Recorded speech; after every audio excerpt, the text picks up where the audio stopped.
गांव छोटा था पर उसकी चिंताएं बड़ी थीं। इस सूखे खेत के बीच रामू खड़ा था, जैसे अपनी किस्मत को हाथ में तौल रहा हो। मिट्टी बेजान थी, आसमान खाली था और घर में अनाज बस नाम भर बचा था। ये मिट्टी तो जैसे राख हो गई है, मुट्ठी में पकड़ो तो भी जान नहीं लगती। अगर इस बार भी बीज ना डाला तो बच्चों को क्या खिलाऊंगा? हे ऊपर वाले, एक बादल भी नहीं भेज सकता क्या? बस इतनी मेहर कर दे कि खेत सांस ले सके। बाबू, अम्मा ने बुलाया है, कह रही थी घर आ जाओ। चूल्हे पे बस पतली खिचड़ी चढ़ी है। तू आ गई गुड़िया, चल आता हूँ, लेकिन पहले ये खेत देख लूं। पता नहीं ये मुझे देख रहा है या मैं इसे। बाबू, इस बार बीज डालेंगे ना? हाँ, मेहनत खाली नहीं जाती, पर कर्ज बीच में आ जाता है। रामू की आवाज धीमी थी पर डर साफ सुनाई देता था। खेत सूखा था, जेब खाली थी और फिर भी दिन शुरू करना ही था। घर में सन्नाटा भूख से भी भारी था। सीता हर दिन की तरह कम में गुजारा निकालने की कोशिश कर रही थी, जैसे चूल्हे पर सिर्फ खिचड़ी नहीं, पूरा घर संभाल रही हो। आज बस इतना ही बन पाया। जितना है वही काफी है। बाबू, तुम कम क्यों खाते हो? पहले तुम खा लो। बीज का इंतजाम अभी नहीं हुआ। हरिया से बात करूंगा। पैसे नहीं है। वही तो समस्या है। अम्मा, मैं भी काम करूं क्या? मैं बकरियां चरा दूंगी, पानी भर दूंगी। नहीं बेटी, तू पढ़ेगी। तेरे हाथ में किताब अच्छी लगती है, फटी रस्सी नहीं। मैं बड़ा होकर बैलगाड़ी चलाऊंगा, बहुत सारा अनाज लाऊंगा। तू बड़ा होकर जो चाहे बनना, बस अपने बाबू जैसा मजबूर मत बनना। ऐसी बात मत करो, बच्चे सुन रहे हैं। मजबूरी छिपाने से जाती नहीं सीता। देखो, सच ये है कि अगर 2 दिन में बीज ना मिला तो इस मौसम का हाथ भी छूट जाएगा। और अगर साहूकार के पास गए तो ब्याज गले में पत्थर बन जाएगा। पिछली बार की रकम अभी बाकी है। मालूम है, पर भूख ब्याज से भी तेज काटती है। इस छोटे से घर में हर बात अंत में एक ही जगह जाकर अटकती थी, बीज, कर्ज और आने वाले दिनों का डर। फिर भी बात करते रहना जरूरी था, क्योंकि चुप्पी और डरावनी लगती। दोपहर तक सूरज और सख्त हो गया। रामू ने तय किया कि पहले हरिया से बात करेगा। गांव में जब जेब खाली हो तो आदमी पहले किसी अपने का दरवाजा ही खटखटाता है। रामू, सुबह से तेरे चेहरे पर बादल छाए हैं पर आसमान में नहीं, क्या हाल है? हाल वही है जो खेत का है, ऊपर से सूखा, अंदर से डर।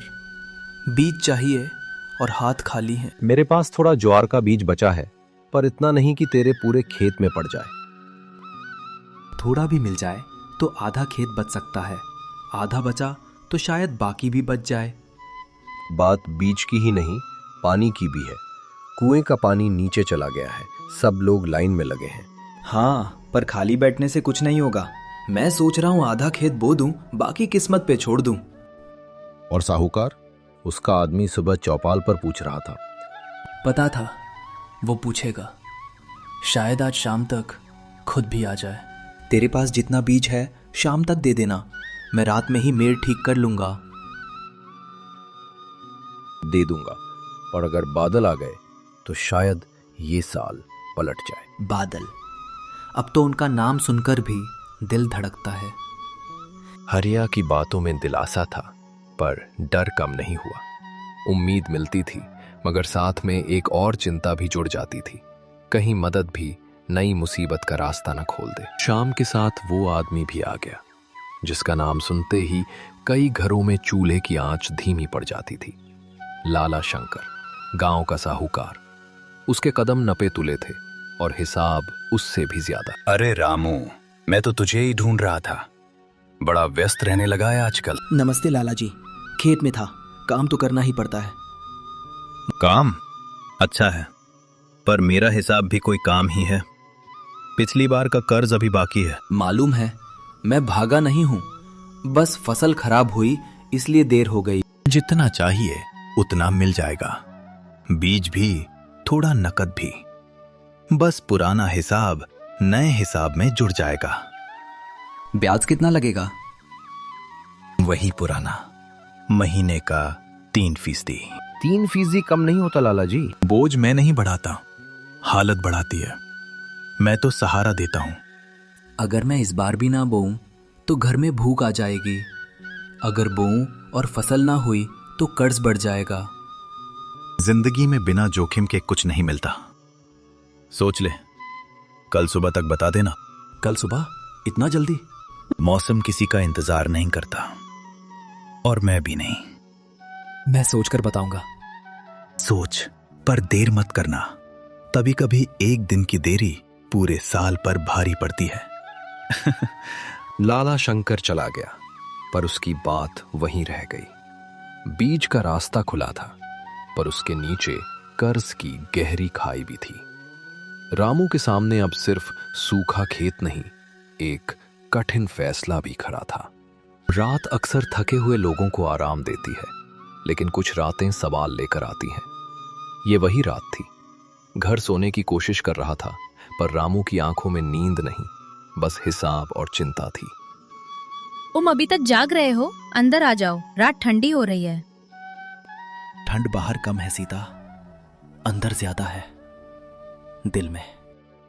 लाला क्या कह गया?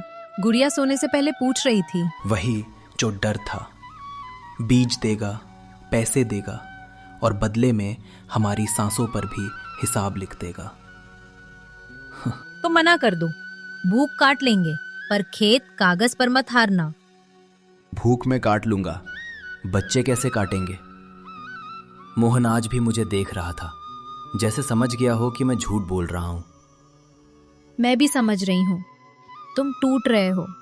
नहीं, अभी नहीं टूटा, लेकिन सुबह तक क्या रहूंगा पता नहीं। कहता है संभल कर चलो, कागज पढ़े बिना अंगूठा मत लगाना। पर पढ़ेगा कौन, समझाएगा कौन? मास्टर जी से पूछ लो, वो पढ़ देंगे। चौपाल पर लाला सामने होगा, क्या वो मुझे इतना समय देगा? बाबू, आप बाहर हो? नींद नहीं आ रही? आजा बेटी, क्या हुआ?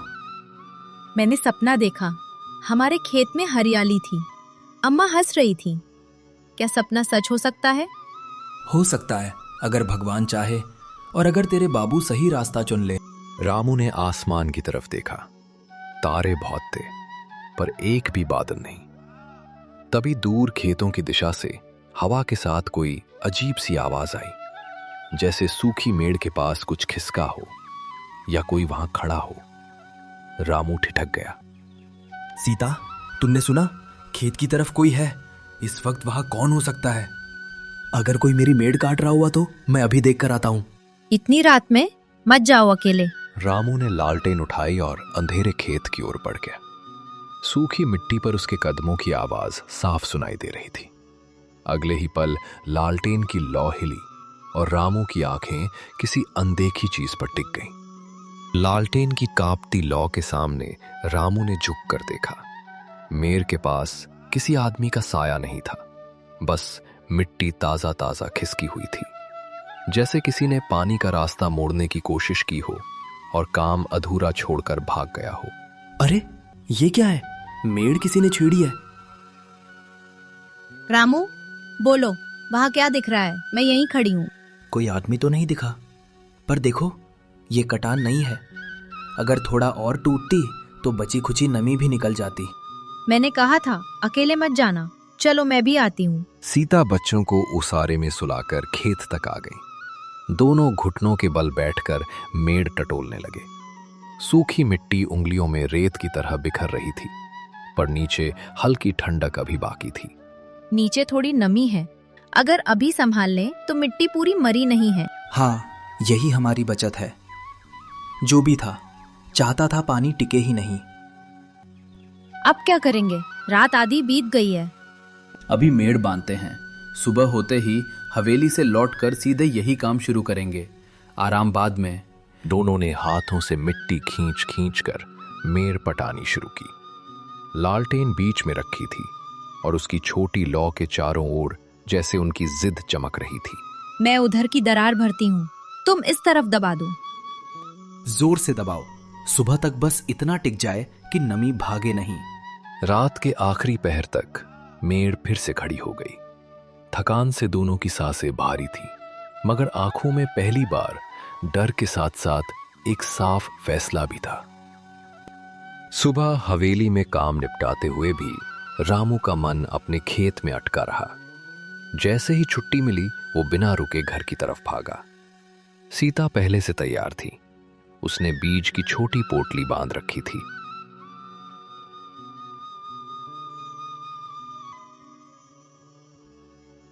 आ गए?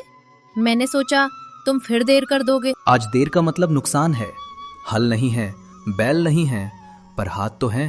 चलो। मैंने बीज छांट लिए हैं, अच्छे दाने अलग रखे हैं। बस वही चाहिए। कम है तो और संभाल कर डालेंगे। दोनों सीधे खेत पहुंचे। धूप सिर पर थी। रामू ने फावड़ा उठाया और बिना चप्पल उतारे मिट्टी पलटने लगा। सीता पीछे पीछे चलकर ढेले तोड़ती और बीज के लिए क्यारियों की सीधी लकीरें देखती रही। जरा सांस ले लो, अभी आए ही हो। नहीं, हाथ चलते रहेंगे तो मन डरने नहीं पाएगा। मिट्टी ऊपर से सूखी है पर नीचे थोड़ा दम है, इसलिए जल्दी करनी है।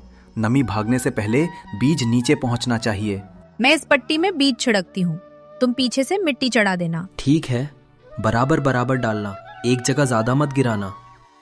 सीता ने मुट्ठी खोलकर बीज छिड़के। सूखी धरती पर दाने गिरने की हल्की सी टप टप सुनाई दी। वो आवाज छोटी थी पर दोनों को किसी वादे जैसी लगी। देखो, हाथ कांप रहे हैं, थकान से या डर से समझ नहीं आता। दोनों से होंगे, पर बीज को क्या पता थकान क्या होती है। उसे बस मिट्टी चाहिए और पानी। हाँ, और पानी, वही सबसे बड़ी लड़ाई है। थोड़ी देर के लिए दोनों चुप रहे। चुप्पी भारी नहीं थी, उसमें काम की लय थी। फावड़े की चोट, बीज की फुहार और दूर कुएं की चरखी की आवाज एक साथ खुल रही थी। अगले कई दिन एक दूसरे में खुल गए। कभी सुबह की फीकी रोशनी, कभी दोपहर की आग, कभी रात की ठंडी हवा। हर घड़ी रामू और सीता उसी एक काम में लगे रहे, मिट्टी बचाने, बीज जगाने और खेत को जीवित रखने में। मैं कुएं से 2 और मटके भर लाता हूँ, इस किनारे की मिट्टी फटने लगी है। रामू कंधे पर पानी के मटके लटकाता और डगमगाते कदमों से खेत तक लाता। हर चक्कर में उसकी चाल थोड़ी और भारी हो जाती, लेकिन लौटते वक्त वो खाली मटकों से भी तेज चलता। धीरे चलो, पानी छलक रहा है, आधा रास्ते में गिर जाएगा। गिर भी गया तो क्या, जो बचेगा वही जान बचाएगा। नहीं, आज एक बूंद भी कीमती है। मैं मेड़ पर घास दबा देती हूँ, नमी थोड़ी रुकेगी। शाम को दोनों झुक झुक कर खरपतवार उखाड़ते। सूखी जड़ों के साथ कुछ उम्मीदें भी हाथ में आती, क्योंकि उनके बीच कहीं कहीं नन्ही हरी नोकें मिट्टी चीर कर ऊपर दिखने लगी थी। रामू, इधर देखो, ये अंकुर है ना? हाँ, यही है। छोटा है पर सीधा खड़ा है। रात को घर लौटकर भी काम खत्म नहीं होता। सीता अगले दिन के लिए बीज, बोरी, रस्सी और छोटा खुरपा अलग रखती। रामू चुपचाप टूटे मटकों की गर्दन कपड़े से बांधकर उन्हें फिर काम लायक बनाता। हाथ छिल गए हैं, तेल लगा लो। पहले रस्सी बांध लो, सुबह फिर टूट गई तो आधा समय इसी में जाएगा। तुम्हें डर अभी भी उसी मेड़ का है? मेर का भी और उस चाल का भी जो किसी ने चली थी। जिसने एक बार कोशिश की है वो फिर कर सकता है। तो आज रात मैं भी खेत चलूंगी, बारी बारी से देखेंगे। नहीं, तुम दिन भर लगी रहती हो। और तुम क्या आराम करते हो? साथ रहेंगे तो हिम्मत बनी रहेगी। अगले दिन, फिर अगली रात। समय आगे बढ़ता रहा। मेहनत अब आदत बन गई थी और आदत के भीतर एक नई सावधानी भी बस गई थी। वे सिर्फ फसल नहीं उगा रहे थे, अपने हिस्से की जमीन पर पकड़ भी वापस बना रहे थे। एक साँझ जब आसमान हल्का बैंगनी हो रहा था, रामू ने देखा कि खेत के बीच की पंक्तियों में अंकुर ठीक है, पर मेड़ के पास की मिट्टी फिर कुछ ढीली लग रही है। वो तुरंत उधर बढ़ा। सीता उसके पीछे थी।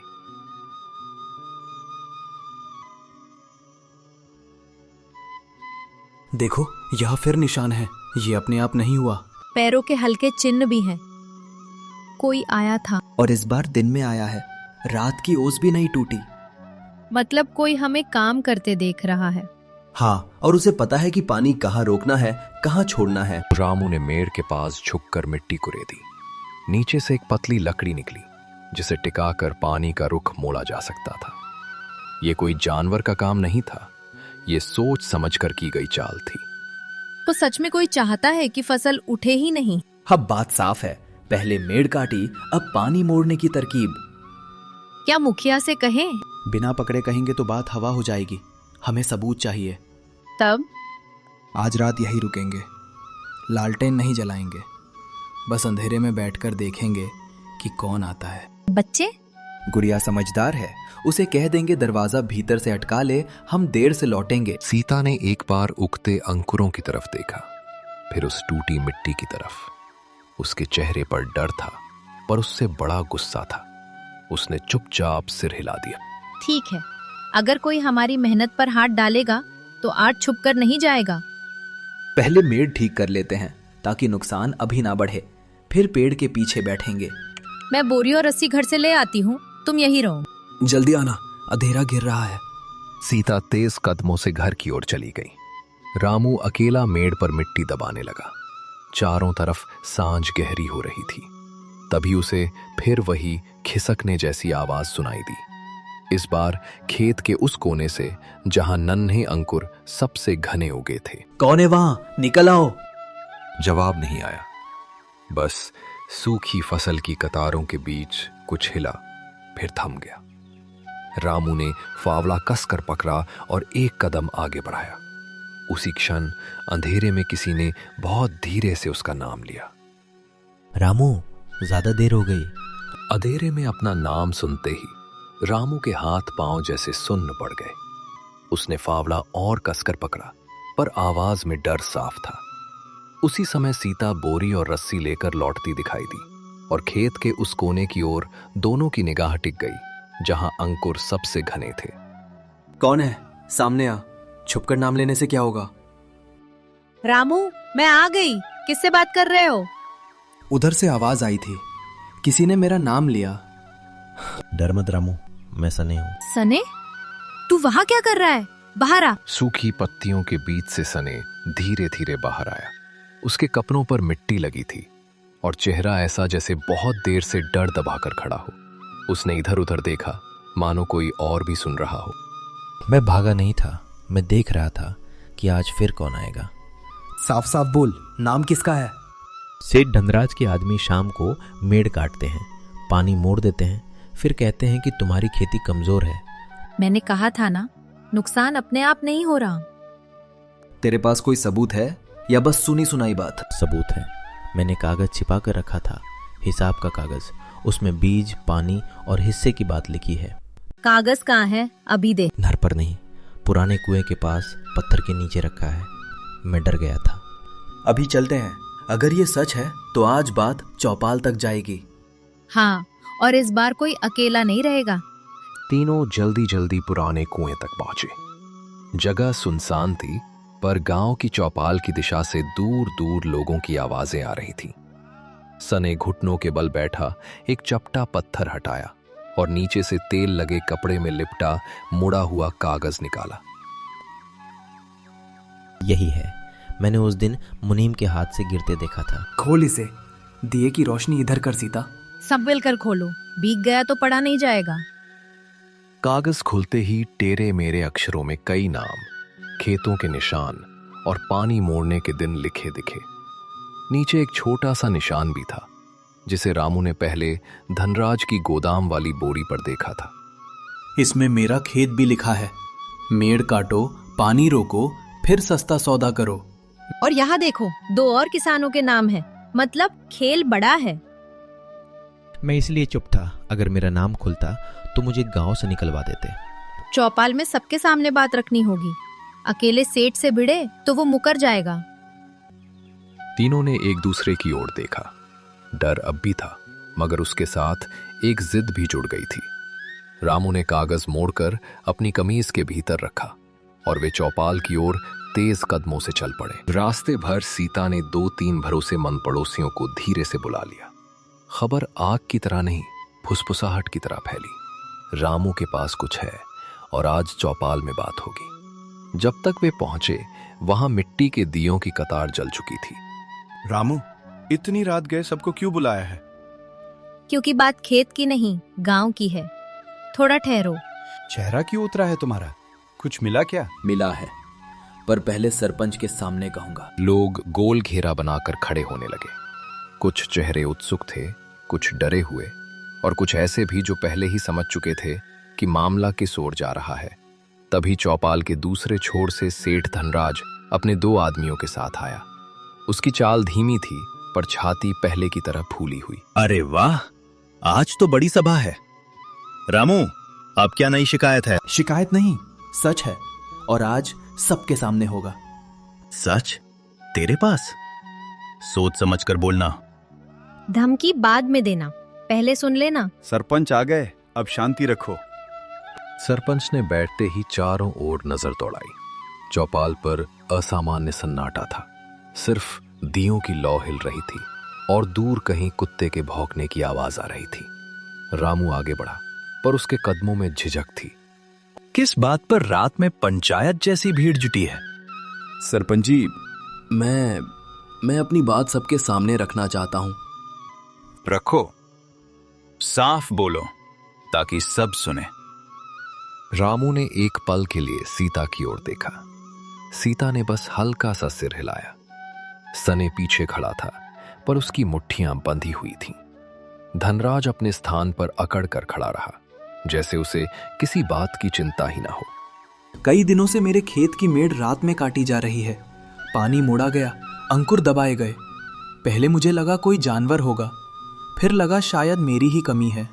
लेकिन आज हमारे पास कागज है, उसमें लिखा है कि किन खेतों का पानी रोकना है, किसकी मेड़ काटनी है और बाद में किससे सस्ता सौदा करना है। ये झूठ है। कोई भी कागज उठाकर मेरा नाम ले देगा। झूठ होता तो हम यहाँ खड़े नहीं होते। कागज कहाँ है? मुझे दो। रामू की उंगलियां सचमुच कांप रही थीं। उसने कमीज के भीतर से मुड़ा हुआ कागज निकाला, दोनों हाथों से सीधा किया और आगे बढ़ाकर सरपंच को दे दिया। उस छोटे से कागज पर इस समय पूरी चौपाल की नजर टिक गई। यही है सरपंच जी, आप खुद पढ़ लीजिए। पहले ये भी पूछिए कि ये आया कहां से। पूछेंगे, पहले पढ़ेंगे। मिट्टी के दिए की पीली रोशनी में सरपंच ने कागज ध्यान से खोला। उन्होंने पहली पंक्ति धीरे धीरे पढ़ी, फिर दूसरी पर आते ही उनकी भौहें सिकुड़ गईं। चौपाल में खड़े लोगों ने सांस रोके इंतजार किया। धनराज अब भी छाती फुलाकर खड़ा था, पर उसकी गर्दन तन गई थी। क्या नाम लिखा है सरपंच जी? खुलकर पढ़िए। धीरज रखो, सब पढ़ूंगा। सरपंच ने कागज को दिए के और पास किया। नीचे बने निशान पर उनकी उंगली ठहरी। उन्होंने एक बार धनराज की ओर देखा, फिर वापस कागज पर। वो नजर छोटी थी, पर चौपाल के कई लोगों ने उसे पकड़ लिया। चौपाल पर फिर सन्नाटा उतर आया। सरपंच ने कागज के निचले कोने को सीधा किया। वहां कुछ शब्द धुंधले थे, जैसे जल्दी में लिखे गए हों। उन्होंने आंखें सिकोड़कर पढ़ना शुरू किया और तभी उनके चेहरे का रंग बदल गया। सरपंच ने सिर उठाया। दिए की लौ कांपी और उनके हाथ में पकड़ा कागज भी हल्का सा हिल गया। गोल घेरा और सख्त हो गया। धनराज की अकड़ पहली बार ठिठकी। अगला नाम सुनते ही चौपाल फट पड़ने वाली थी। यहां लिखा है, हिसाब बदलवाने की बात मुनीम हरिराम ने सेठ धनराज के कहने पर की। एक पल को जैसे पूरा चौपाल पत्थर हो गया। फिर कानाफूसी की लहर उठी और सबकी आंखें एक साथ धनराज पर टिक गईं। आज की रात यहीं खत्म। सुबह पंचायत फिर बैठेगी। वही कागज, वही गवाह और पुराना हिसाब सबके सामने खुलेगा। कोई भी बिना बुलाए नहीं बोलेगा। धीरे धीरे घेरा टूटा, पर किसी के मन की गांठ नहीं खुली। रात गांव पर उतर गई और चौपाल में रखा वो कागज अगली सुबह के न्याय का इंतजार करने लगा। सुबह की रोशनी ने चौपाल को साफ कर दिया था, पर चेहरों पर रात की बेचैनी अब भी बाकी थी। रामू वही कागज, पुराने बही खाते और फसल का हिसाब लेकर पंचायत के सामने खड़ा था। सरपंच जी, ये मेरी गेहूं की पिछली 3 फसलों का हिसाब है। इतना अनाज निकला, इतना घर चला और इतना सेठ के गोदाम गया, लेकिन बही में कम लिखा गया। मुझसे गलती हुई होगी। काम बहुत था, कई किसानों का हिसाब एक साथ चल रहा था। सेठ जी ने कहा था कि जिन किसानों पर पकड़ ढीली होगी वे दूसरे साहूकार के पास चले जाएंगे। हिसाब थोड़ा भारी रखो ताकि लोग बंधे रहें। झूठ, अपना बचाव करने के लिए मेरा नाम ले रहा है। झूठ नहीं, आपने कहा था गांव वाले कागज नहीं समझते, बस मुहर देखते हैं। मैं फैसला मानता हूं, भरपाई भी करूंगा। स्वीकारोक्ति के साथ धनराज की आवाज भी ढह गई। चौपाल में फैला तनाव अब फैसले की दिशा में मुड़ चुका था। अच्छा है, आज से हिसाब खुला रहेगा और गांव में कोई अकेला नहीं पड़ेगा। पंचायत का फैसला सुनो। पहला, रामू पर बढ़ाया गया झूठा कर्ज इसी घड़ी से खत्म किया जाता है। फैसला सुनने के बाद लोग धीरे धीरे चौपाल से बाहर आने लगे।